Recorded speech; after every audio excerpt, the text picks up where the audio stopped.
Welcome back to Good Distinctions. I'm your host, Will Wright. And I'm going to redo that. Sorry. I got some weird echo. My headphones aren't cooperating with me. All right.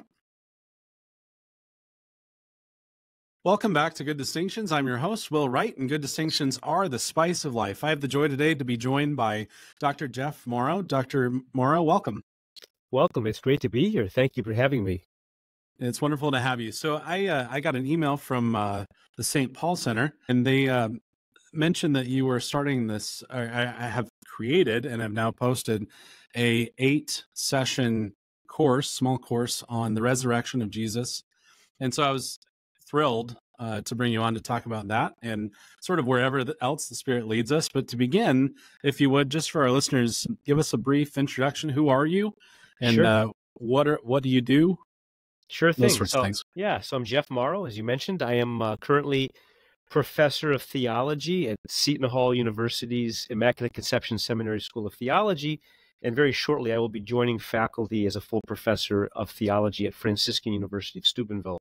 That transition's happening this summer, 2024. And so I'm a Jewish convert to the Catholic faith. And actually, this course that the St. Paul Center is hosting as part of its Emmaus Academy is kind of a little bit of a detail of my own conversion process and the role of the investigation of Jesus' resurrection that played in my own journey, which is based on my book, Jesus' Resurrection, A Jewish Convert Examines the Evidence.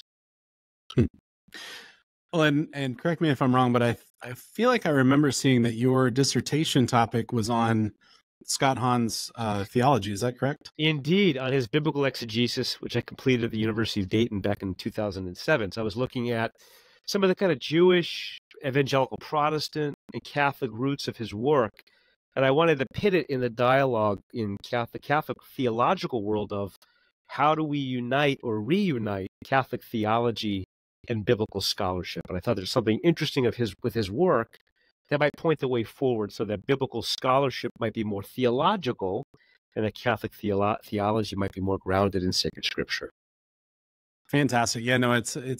I would say that Dr. Hahn has definitely had an impression on my own formation. I got a master's of theology from Franciscan, so I'm very much in that vein. I never had Dr. Hahn as a professor, strangely, but I did read his dissertation as a part of the coursework. Oh, that's great. Yeah, I love it. It put things in perspective in a narrative way, going into great detail about what covenant is and all the different types of covenants. So it was really fascinating. But that sort of it's good to have good solid biblical scholarship within the Catholic framework because the Bible is a Catholic book. Right? There is no Bible without the church, and there is no church without sacred scripture. They're mutually enriching. In fact, that the term scripture, I think, at least my knowledge of it, is those books which are appropriate for liturgy. And obviously that's a simplification, but there definitely is a relationship between scripture and the church and liturgy and evangelization and scholarship. And so it's wonderful to see that all bear out. Oh, certainly. But in your work in the last couple decades, I guess, what led to you looking specifically at the resurrection? Because I know you've done quite a few different works. Sure. Yeah, that particular work was focused, I think, on questions about, well, what is the evidence for this? As Catholics, how, do we, is Jesus' resurrection just something we have to believe on blind faith? Or is it rational? And that, my own journey, that was a very important point and focal point of my own journey. And I became convinced as a Jewish agnostic at college that, Jesus' resurrection is the only adequate theory explaining all the historical facts that we know about his death, the burial, the empty tomb, etc. So most of my work has been on the history of modern biblical interpretation. And Scott Hahn and I actually did a book together in 2020 on modern biblical criticism as a tool of statecraft, looking at the relationship of the universities and the rise of a more skeptical approach to reading the Bible from 1700 to 1900. And this work on the resurrection of Jesus kind of fits into that we have good reason to doubt the skeptics, to be skeptical of the skeptics, and good reasons to trust the tradition. Mm-hmm. Well, the the tradition hasn't itself been overthrown by any means. I mean, the church is divinely constituted, but it certainly has been in practice taken advantage of, twisted. That book that you just mentioned that you co-wrote with Dr. Hanna is definitely on my list. I might need to move it higher on my list. But one of my favorite books, actually, that I've read thus far, which is an ever-growing list, is Dr. Hahn's book with Dr. Benjamin Weicker on politicizing the Bible. Yes. I mean, it's just a phenomenal historical and theological look through all the different ways that the tradition has been twisted and made to seem less than trustworthy. Right. Are you talking about the big one? The big one he did? Yeah, the big one. The big one. So this is the sequel to that. Well, and I figured as much because that one ends around 1700, right? So it's I'm really excited to read. Like I said, I do need to move it up higher because I love politicizing the Bible. It was such a formative work for me as someone with a history degree. I teach history and religion at the high school level, but my bachelor's was in history. So I view things through that lens. But as a Jewish convert, I want to ask you a little bit more about that sort of process of conversion, especially being someone who is intellectual, academically rigorous, looking at the evidence for something like the resurrection. I mean, I did a short episode here on Good Distinctions a couple months ago on Easter about the resurrection, going through those different proofs. And it is very compelling. But I also recognize that I'm someone who has the foundation of faith, right? Who believes that the church is divinely constituted and therefore trustworthy. So approaching it from a sort of Jewish agnostic lens, I mean, how at what point? Well, I'll ask it this way: at what point did faith come in such a way that you couldn't ignore it? That's a great question. Does that make sense? It does, yeah. I just remember this is the fall of 1997. And initially, that's actually when I first discovered that Christians believe Jesus rose from the dead. And that's the first time I actually heard that Easter had anything to do with Jesus. And so when I first heard this, I thought, this is preposterous, right? This is something that's, pretty easy to dismiss. And the two Bible study leaders of this evangelical Bible study were challenging me on this issue. And I thought, well, I'll look into this. This should be pretty much a softball issue. And what I began to realize is that at first, the popular evangelical apologists I was reading actually had some pretty good arguments. I was kind of surprised by that. And the skeptics I was reading, people like the Jesus Seminar scholars like John Dominic Crossan and others, their arguments were not as strong. And so as I began to investigate, some of the real scholars on both sides of the issue, not just the apologists and the popular skeptics, I realized that, gosh, this is really tricky. There's more here than it first meets the eye. And I began to realize I exhausted maybe 14, maybe 17 different explanations for what happened. And the only ones that made any sense at all were aliens or the Christian story. And I think this is crazy. So at some point I realized I had an anti-supernatural bias. I was biased against this as an agnostic leaning towards atheism and kind of science-oriented. I think I was a declared zoology major. Actually, at that point, I might have been a psychology major. But I just thought, and so at some point I realized, right, this seems to be the best explanation. It's calling for a step of faith that I need to, obviously we can't know with certitude. There's always going to be a level of trust involved. But the claims here were so huge. It required a decision on my part. So I couldn't remain in that position of doubt and question, especially when it seemed like, gosh, this is probably true. What do I do? So it was probably at that point that I had to make a decision. Hey, what did that look like practically? I mean, I guess I'll put it this way. What did it cost you? Well, first, I mean, the mechanism, what did I do?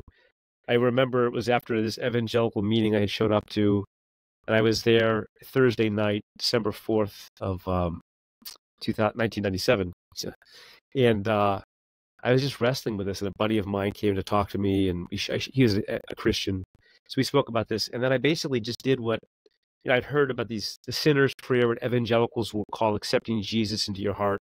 So I made up Mhm. my own prayer. I made up my own kind of on the spot, thanking him for dying for my sins and asking him to come into my life. I recognize this is probably true, and I want to have a relationship with you. And I know that I've, fallen short. And then I didn't know anything. So then I told the Bible study leaders, but how do I pray with my own words? How do I had so many basic questions.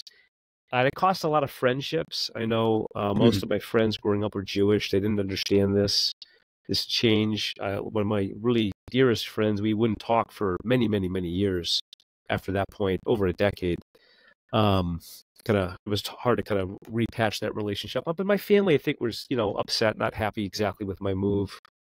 Then, of course, I became Catholic shortly thereafter. Yeah. So, and then, of course, it changed my whole life. Now I'm no longer is to focus on God and God's glory. Yeah. Yeah, it's certainly it's not a small jump going from being on the verge of atheist to Catholic with all of the different responsibilities and things that come to bear. Yeah. And it's interesting that you talked about this from an intellectual standpoint, right? I mean, the Lord gets us in all sorts of different ways. Some people, it's this mountaintop experience, this visceral reaction that, wow, God, you are real. And then for other people, you sift through all the claims and you go, well, crap. Yeah. Like you said, it's either aliens or Christianity is true. Yeah, that's about right. It's fascinating to me as someone who is more historically minded, because when I talk to non-believers, but especially my Protestant friends, they go, well, I just take it on faith. I go, well, that's great, but what does that mean? Yeah. Look at the history of the church, like really dig deep into not just history of the church, the history of the world. And you dig into it. And again, either Jesus actually rose from the dead, or, there was no or for me. As I looked into this and questioned my own faith, there really isn't a good alternative narrative. That's Which right. is where I thought it was funny that you said aliens, because that's about right. Yeah. Because the world changed. I mean, just as you changed going from Jewish background, agnostic, to a believer with all the things that are incumbent with that, the world utterly changed after the resurrection. Yeah. I mean, entire societies and civilizations were uprooted and flipped on their head. The way that we interact with our fellow man has changed. I mean, just looking at hospitals and orphanages and universities. I mean, universities are a Christian thing. They're a Catholic invention. And it's so interesting to see kind of how we've shifted so far from even the belief in the supernatural. That's another thing you mentioned. The demythologization of the late 1800s, early 1900s has been so significant that even the majority of Protestants I know, who are not evangelical Protestants, will just say, well, I think that the supernatural exists, but I don't really see a lot of evidence for it. Really? Okay. But I mean, I guess talking about the series that you made, the series of lectures you made for the St. Paul Center, for someone who is already a believing Christian, what could they stand to gain from doing this series? Well, it's tied up a lot with my own conversion. So you'll get to hear about exactly what was it that helped me, the Lord used to help me become a Christian, following Jesus, become Catholic. And then specifically, we narrow in on the historical reliability of these sections of the New Testament. So I go through the arguments that I think will help people when you run across them. I think the apologetics question is not where we want to start with people, right? It's like I think when I was started out on this journey, you look at it's like we're winning arguments, and that's not what it's about at all. It's about helping people. And when you start to realize is there are people who have real questions. I was one of them. And so when you start to understand the faith rationally, using reason and evidence, you start to realize, hey, there's answers to these questions. Right? Typically, people who have these questions, there's other things going on. And I actually remember a friend of mine who called me up. He wasn't a friend at the time, but he was recommended to talk to me about some of these issues. And well, where do we know this? Do we have Jesus outside of the New Testament? Like, well, yeah, the first century Jewish historian Josephus, Tacitus, the Roman historian. As you answer all the questions, you start to realize they often don't know enough about the history to realize that some of the questions people have are very easy to deal with, but that's not enough. There's usually deeper supernatural issues involved. And in this case, there were, a lot of issues that he had that were non-rational, if you will. And this is where prayer, I think, is so important. What I don't talk about in most of my early discussions of my journey, but I now usually begin with, is the role of the Bible study leaders who were praying and fasting for that freshman Bible study the whole summer before. Yeah. And there were 40 of us in the study that usually boasts 6 members. There were 40 freshmen in the study. That's huge. That's huge. 9 of us came to faith in Jesus for the first time. 3 of us became Catholic. Myself, one is now a Catholic priest for the Archdiocese of Cincinnati. And Jason Shanks, the Bible study leader, is now Catholic, and he's the president of our Sunday Visitor Institute. So, I mean, this is really the result and the fruit of prayer, I believe. I didn't know that about Jason. That's really cool. Yeah. Yeah, it's there's definitely a reality to the supernatural that people sort of dismiss out of hand, and they don't really understand prayer, and they don't understand that it's truly relational. It's not just some sort of feeling. It's a relationship with a person. But what's so fascinating about the issue of the resurrection, at least in my mind, as I was thinking through it years ago, was, okay, if I can have faith that Jesus rose from the dead by his own power, that's a big leap, but I think I could do it. If that was it, if that was the only thing I had to do is, Jesus rose from the dead. But then when you take the historical analysis and lay it over top, you realize this isn't a personal decision of mine. I can't just say, well, I think it happened. No, it had to have happened, or Christianity isn't true. Dr. Peter Kraft, I think, put it in the most stark terms in a talk he was giving. He said, I think it might have been a debate. He said, if you can prove to me beyond the shadow of a doubt that we've found the bones of Jesus Christ, I will renounce the faith. And I thought, wow, that's a bold claim. And then I thought through it. I was like, wow, he's completely correct. Of course. But it's the interesting part to me was, okay, so we've got the spiritual reality, the supernatural reality, and this historical grounded material reality. And for someone to approach that today, if they come from a materialistic worldview or a naturalism, it's going to be very hard to wrap their minds around that until they understand that there is a supernatural reality. Because if Jesus died on the cross, which we know he did, and even there's people who dispute that to try to get around the resurrection, so to speak. But if we acknowledge that Jesus did die on the cross, where did he go? I mean, if you don't have a supernatural framework, if you don't believe in the spiritual, then he's ceased to exist now. He's gone. And so the idea that he would 3 days later come back from the dead, it becomes a flashpoint, the resurrection, because you either have to acknowledge spirit, basically hylomorphism, body and soul. You have to understand spiritual realities, the supernatural, sort of over the natural. And it all sort of ties together. So it really does bring with it this huge decision point of, wow, I have to acknowledge all of it or reject all of it. I went to University of North Carolina for my undergraduate, and one of the professors of religious studies there, Bart Ehrman, has a lot to say on the subject. And his arguments are fairly flimsy in my mind, but I think he's a good example of that, right? Someone who is a believing Christian who questioned these sorts of supernatural realities and thus became an agnostic. Yeah. I don't know how he'd self-style himself now. I don't know if he's atheist or agnostic, but nonetheless, I think it shows the point of you either have to accept it all or nothing.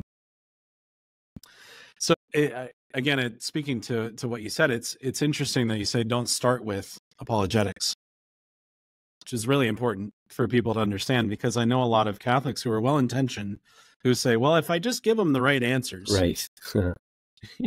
they'll get it. I used to think that myself, actually.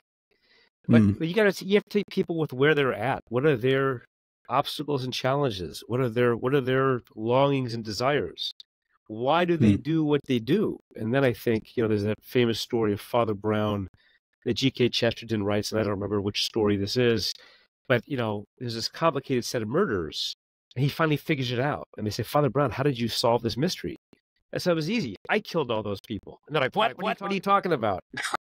But the point is, he had to understand, how could somebody do all of these things? And once you understand how they can do it, well, you know who it has to be. And we can kind of put that in its inverse, is that when people do what they're doing, you can something as simple as not doing your homework. But why aren't you doing your homework? Are you not doing your homework because you're lazy? Right? You lack fortitude? Is it because you lack charity? You try to hurt somebody? Is it because it's just difficult and you get stuck with difficulty? Is it because there's trauma in the home? Is it because you're not sleeping well? Is it because you're not interested? What is the reason? And everybody does whatever they do, whether it's a flaw or a sin or an obstacle or whatever, for a reason. And once we can excuse them and understand the reason, then we can know how to help them. I think that's the key. Is you have to love people with where they're at and then understand them. And then once you really understand them as the fruit of love, well, then you can say, well, of course, they drink too much or they do this because of this. Well, now I'm positioned where I can actually help them. Well, and I think that goes back to your point about prayer coming first. Yeah. Because if we just try to suss that out on our own, we're going to get it wrong. We'll be uncharitable for sure, and probably descend into judgment out of hand and these sorts of things. But if it comes from a fruit of prayer, then we're charitably trying to step into the shoes of another to discern what motivates them. Like you said, what do they desire? This is something I've been thinking a lot about for myself, even recently, which it just comes from the spiritual life and sort of the writings of the saints, is we have to do that for ourselves as well. Why am I acting the way I act? Yeah. Why do I do the things I do? What do I actually desire? So that God can step in and purify those things. Yeah. And with others, it takes listening. And I think it's the fruit of friendship, authentic friendship. When to that point, after your conversion, did you find that you approached friendship differently? Gosh, yeah, probably. I think before I would have looked at friendship as, we have fun together, we have similar likes and dislikes. And I think afterwards, quite naturally, it was either we could call it evangelistic or apostolic or fraternal. It was really about, helping people grow closer to God in whatever way that is. And maybe it's allowing myself to be helped by others grow closer to God, on this kind of common journey towards God. I think that's, still people that, you like and you have fun with, but I think it changed a lot. And I think most of my friends at that point forward, we had similar goals and orientations. Not everybody, but in general, it was, we're trying to kind of this common journey towards heaven. Yeah, I think me, there was definitely I wasn't a convert, but I definitely know there was a time when I said, all right, enough is enough. I have to have friendships that are bringing me closer to my goal, which is like you said, is heaven. Because I see this all the time in the high school. There's friend groups that I go, man, I wish they would just split apart, stop being friends, stop associating, maybe come back later, but they are so bad for each other. And then others that I go, wow, this is such a holy friendship. They really are improving one another. And so it's important to have those things that are in common, including the faith. But then also that idea of desire, I think, is really important too, to desire the same things. Sure. Because not everyone who is Catholic, unfortunately, desires the right things. No, and we can also be friends of people who are obviously don't share the faith, who are, I have a wide range of friends that I meet with that are all over the spectrum on things. And I think it's important as well that we really will the good of the other, and we want to be a help. We want to lean on them, they can lean on us. And and hopefully help them grow closer to God in the process. Hmm. Do you feel like there's a difference in those friendships, at least on your part? It's maybe yes and no. I mean, no in the sense that our friendships are the same, but yes in the sense that all of my friendships are different in the sense that we might do different things together. Although for nowadays, a lot of it's getting lunch together, getting coffee. Or I'm pretty involved in the martial arts. I might be practicing martial arts together. It depends. On one level, I think in friendship, the similarities are I try to listen, I share. There's a mutual sharing. We unburden each other ourselves. And the differences are we're in different places, right? So with my Catholic friends, we might pray the rosary together, go on a pilgrimage during May or something like that. I might do that with, I have a Jewish friend that I do that with sometimes too. Who prays the rosary, and he actually believes in a lot of the Catholic things. He's kind of on his way, if you will. But with other friends, we might do things a little bit differently. And, we have different starting points, different things that we believe are true. Spiritual topics tend to come up regardless of who my friends are, whether they're agnostic, Buddhist, you name it. Especially in the martial arts world, I find that a lot of my friends in the martial arts world, that the spiritual topics tend to come up. They know my profession. We're not all in the same place spiritually. We don't necessarily agree with the same things. And yet we practice together. We train together. We share about parenting and our lives. So there's, similarities and differences based on their individual backgrounds. Hmm. Well, the church is fundamentally relational. I mean, even our communion with God is not simply vertical. Our communion with God and then with others who are likewise baptized and part of the church proper, but we're still connected to those outside of the church through nature, right? Just the fact that we're all human. And so I think it's important to hear. I think for those listening, it's important to hear from someone like yourself, Dr. Morrow, who is a believing Orthodox Christian Catholic professor of theology, that it's okay to have friends who aren't Catholic. Oh, I think it's important. Yeah, no, I think it's very important. I think really that's where, friendship is good for its own sake. What we have to be careful of is we have to figure out, we want to make sure that our friendships don't drag us down. Rather, we want to raise the spiritual temperature of the environments we're in. And that can be tricky. So, for example, if you're an alcoholic, you might be at a place where it's not good to be around people who are drinking. It might be okay, but you have to figure that, you want to figure it out without having problems, right? And so you don't want your friendships to be ones that you want to have the courage to be a coward, right? Does that make sense? You want to have the courage and the Sure. knowledge and the strength to be weak and to know that's not a safe friendship, right? I would say, for example, it'd be very, very difficult to have, the male-female friendships can be very difficult, right? Things like that. You have to be careful, depending on your status, marital status, etc.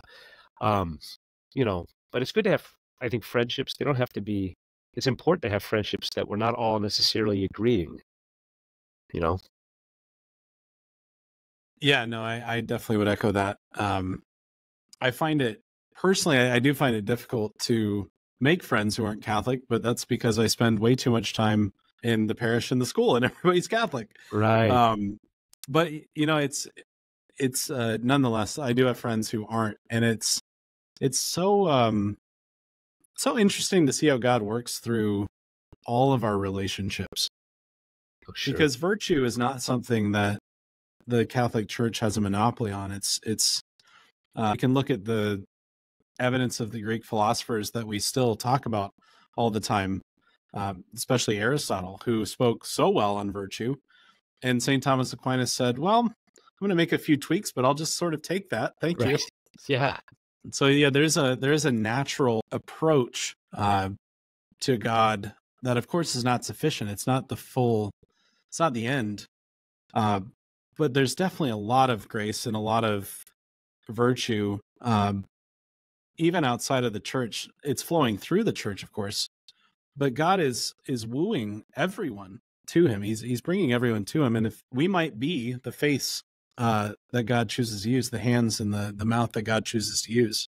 Oh, I think we are. But as you said, and I want to echo what you said, friendship is an end in itself. We don't simply befriend people to convert them. Exactly. It's not a tactic. It's not a tactic. Right. No, it's important. Friendship is really important. And I think the hope is that with our friends who, our friends who are Catholic, we'll help them grow closer to God, and they'll help us grow closer to God. And those friends who are not Catholic will grow closer to the church. And the friends who are not Christian will hopefully see Jesus as attractive through us and through our witness. That would be my hope. Yeah, amen. And I have to imagine that throughout the course of the last 2,000 years, this has happened time and time again. Christendom is a small piece of the last 2,000 years, and really only in certain places like Europe. Mm-hmm. So for much of the world, there's this interaction between Catholics, and then between Catholics and pagans to begin with, but then Catholics and Muslims, and then Catholics and the Jewish people. There's all these different conversations going on. And now I think we find ourselves, as Monsignor Shea from UMary said, in an apostolic age, rather than Christendom, where we have this sort of new territory where you can't sort of assume Christendom anymore. Of course. And I think it just speaks to what we were talking about originally with the resurrection, or apologetics in general, especially those, we'll call it the level of, from all the way at the beginning of just natural theology of like, does God exist? That's something we can't assume anymore, right, when we're having conversations with folks.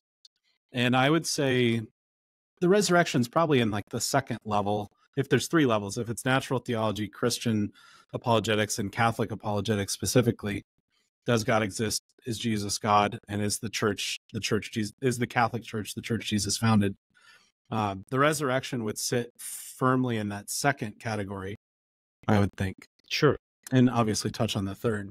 So if we're talking to somebody and they're not even sure if God exists, certainly wouldn't lead with the resurrection. Of course not. From apologetic standpoint.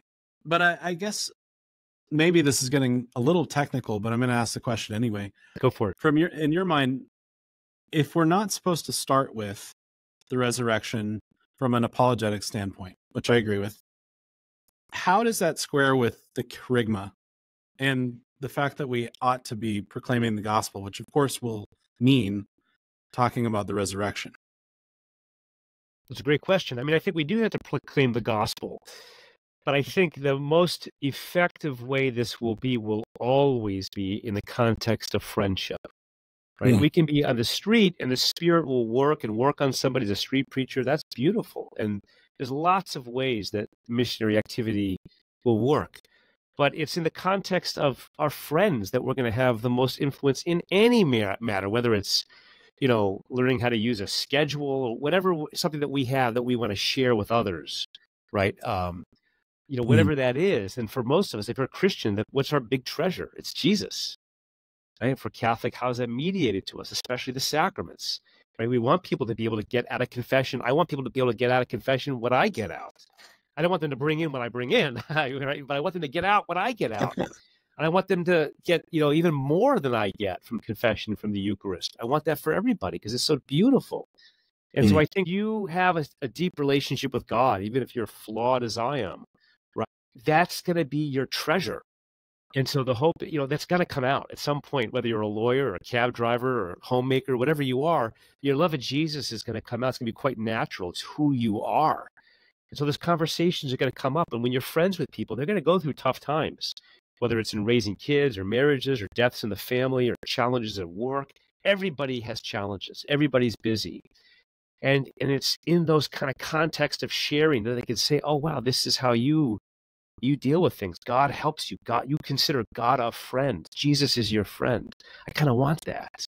And I think that's where that comes into play. So you preach the gospel. And when they have questions, well, why would you believe that? That's preposterous. Why would somebody dies, they stay dead? Well, no, there's evidence for that. Oh, isn't the Bible all made up? It's a bunch of mythology. Well, we can answer those questions as they arise. I echo all of that. And I also think